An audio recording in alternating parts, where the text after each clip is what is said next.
Aloha, hi, welcome back. I'm Jose Franco Gomez. Last week we talked about the waves surfing in Hawaii.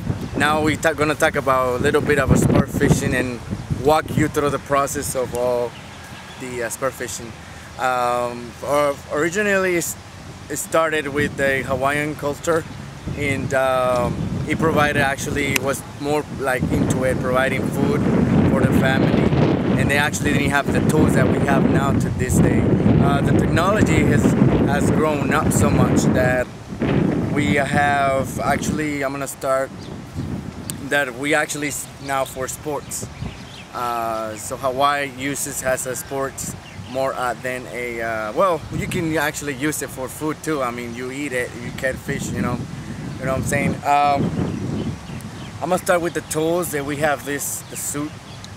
This actually helps you for supporting the water when you go down in deep, and keeps you soaked. Also, we have the support in the middle. That's for when you support with the spur gun on it, when you walk through with details. We have here, I'm gonna start with the goggles. The goggles here is for your eyes, of course, and the way you want to keep it clean is you actually get toothpaste and put it in, rub it on the lens, inside the lenses, so you can actually keep it clean for the next time you use it. It helps you to visualize. That's why one of the reasons you want to keep it clean is because you want to visualize more clear when you go underwater. Because most of the times when you don't clean it, it's just you're gonna have a bad actual vision on it. We also have the snorkel to breathe. Oops, sorry, to breathe. I have it backwards, to breathe. You don't actually need to have an air tank for oxygen. So this is one actually easy tools that you can use if you don't have an air tank.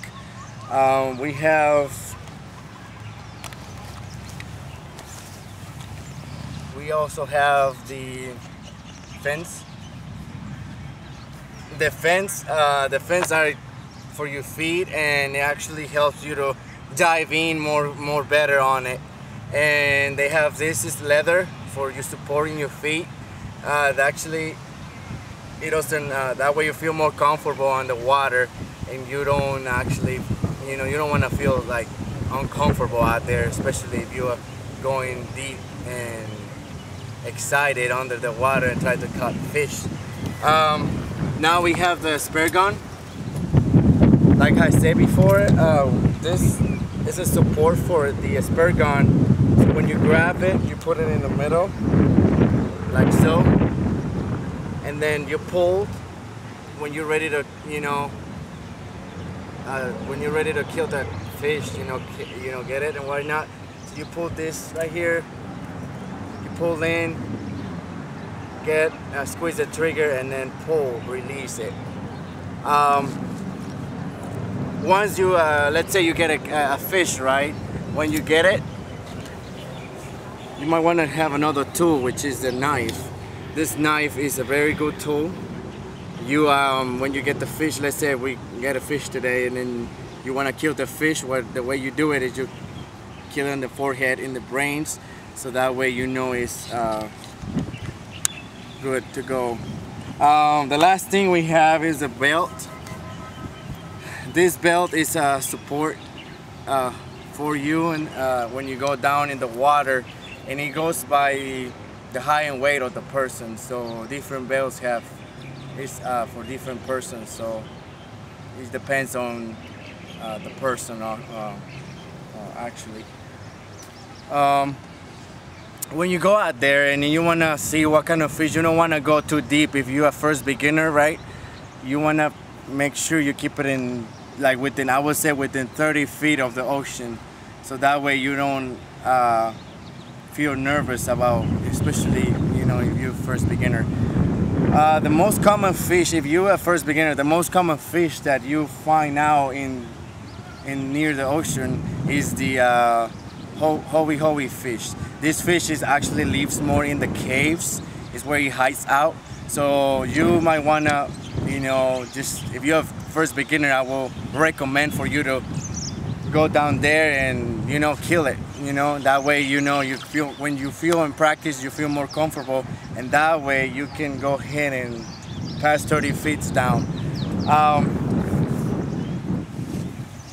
Another thing is, you might want to keep your safety. You want to keep the breathing. You want to make sure you're breathing normal. You don't hesitate too much, because if you hesitate, you're gonna be lost out there. So you might want to keep in mind that breathing. Make sure you have your tools the right way. Make sure your fins are tied up, because you don't want to lose one, and then you're gonna have all this equipment around and you're gonna be all lost, and that's like no-go out there. So like I said before, this is sports. Now it's a sport event. Now they have it in Hawaii and pretty much everywhere around the world. But it originated, and especially here in Hawaii, that's how the families provide food for their own culture, and it's a really nice thing, right? Now we use it as a sports event, and they also have competitions around here, and why not? I haven't been in one yet, but pretty much since I'm here for a long time, I've had the chance to, you know, do it since we're in this beautiful island.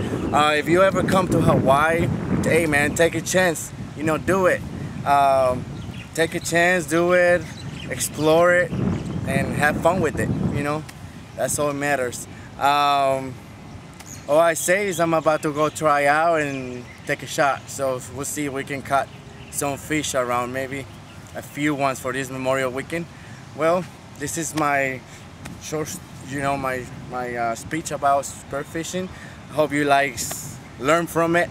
If you guys don't know what it was, or why not, but that's all I gotta say. Have a nice weekend, enjoy it, and shaka. Thank you. Bye.